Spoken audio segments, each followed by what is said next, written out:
अस्सलाम वालेकुम। मलेरिया की बीमारी। मेरा नाम डॉक्टर मोहम्मद अब्बास मिरानी है और आज मैं आपसे मलेरिया की बीमारी डिस्कस करूंगा। मलेरिया एक ऐसी मर्ज़ है जो छोटे बच्चों में या बड़ों में मच्छर के काटने से पैदा होती है।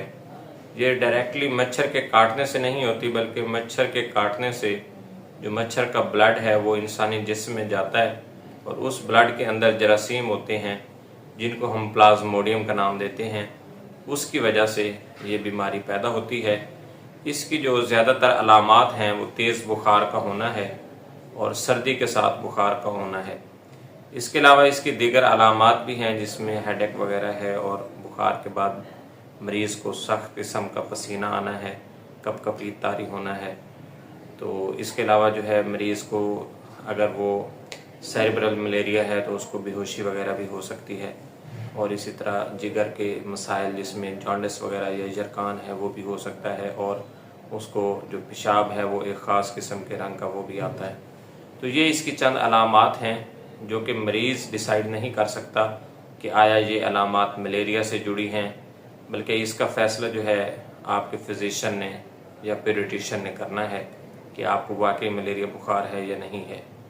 इसके अलावा कुछ इसकी तशख़ीस के लिए टेस्ट किए जाते हैं। जो अलामात की वजह से कन्फर्म नहीं हो पाते मलेरिया,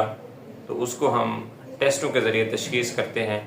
बल्कि हमारी ये कोशिश होती है कि हम अलामात के साथ साथ मलेरिया की जो तशख़ीस है वो टेस्टों की बुनियाद पर भी करें और जैसे ही आपको कोई फ़ीवर होता है तो हम उसको मलेरिया का लेबल देकर उसमें जो टेस्ट वगैरह मलेरिया से मुतल्लिक़ हैं वो करवा लेते हैं या बाकी बुखार के टेस्ट भी करवा देते हैं। तो मेन जो इसमें टेस्ट किया जाता है वो है माइक्रोस्कोपी या स्मीयर टेस्ट। जो हम मलेरिया है, मलेरिया का जो पेशेंट है अफेक्टेड है मलेरिया से, उसका हम ब्लड लेके उसकी हम स्लाइड बनाते हैं। ये जो शीशे की ग्लास की स्लाइड्स होती हैं और उनको फिर माइक्रोस्कोप के नीचे देखते हैं तो हमें जो प्लाज्मोडियम है उसकी मुख्तलिफ स्पीशीज़ वो ब्लड के अंदर नज़र आ जाते हैं माइक्रोस्कोपी के थ्रू।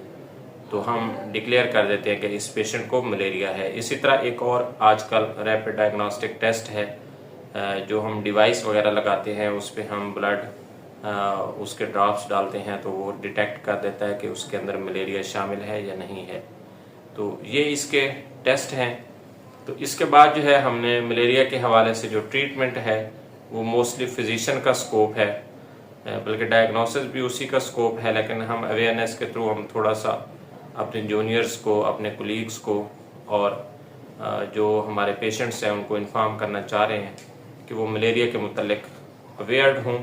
और उनको इसकी अलामात का पता हो और इसके तशख़ीस के तरीक़ाकार का पता हो और इसके अलावा ट्रीटमेंट उन्होंने कब लेना है और कितने दिन लेना है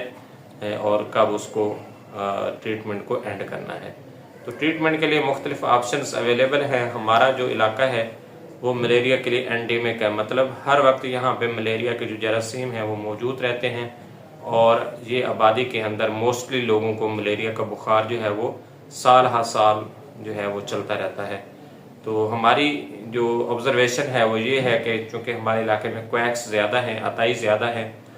तो वो मलेरिया को तशख़ीस किए बगैर हर मरीज़ को मलेरिया की मेडिसिन दे देते हैं जो सस्ती होती है और उनकी ये ट्राई होती है कि वो मरीज़ को सस्ते में ट्रीट करें और ये नहीं देखते कि इससे मलेरिया की जो रेजिस्टेंस है वो डेवलप हो रही है, बल्कि वो ये देखते हैं कि हमारे कम पैसों से जो मरीज़ है अगर वो मलेरिया से मुतासरा है तो उसमें ज़्यादातर मरीज़ जो है वो इसके थ्रू ठीक हो जाएंगे और साथ में उसको एंटीबायोटिक्स वगैरह भी वो भी दे देते हैं और उसका जो ट्रीटमेंट है वो तुक्के वगैरह पे करते रहते हैं, जो कि एक गलत प्रैक्टिस है, मेल प्रैक्टिस है, जिसको हम अतायत बोलते हैं। तो हमें ये सबसे बड़ा चैलेंज है, लेकिन हम कोशिश कर रहे हैं कि हम अपने इलाके में जो मियारी इलाज है वो इंट्रोड्यूस करवाएं और पेशेंट को असेस करने के बाद उसकी हिस्ट्री वगैरह और एग्जामिनेशन जो है वो करने के बाद उसके टेस्ट करवाएं और टेस्टों की बुनियाद पे शवाहिद के साथ हम उसका ट्रीटमेंट करें और वो वाली मेडिसिन प्रेस्क्राइब करें जिसके ख़िलाफ़ जो रेजिस्टेंस है वो कम से कम हो और मरीज़ जो है वो हमारे दी हुई खुराक से, दी हुई मेडिसिन से फ़ौरन जो है वो ठीक हो जाए।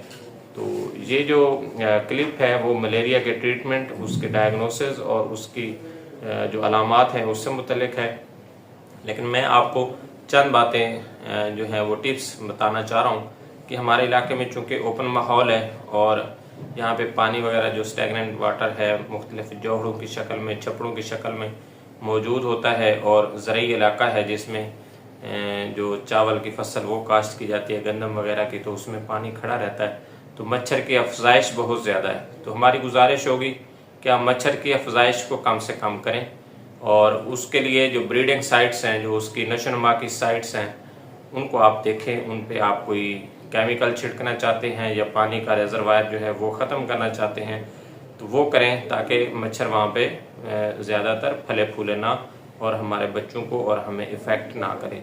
इसी तरह मच्छर से बचाव के जो तरीके हैं वो हम इस्तेमाल करें, जिसमें नेट वगैरह का लगाना है, फ़ैन का इस्तेमाल करना है, इंडोर सोना है, बाहर ओपन नहीं सोना, घर के अंदर सोना है और ऐसे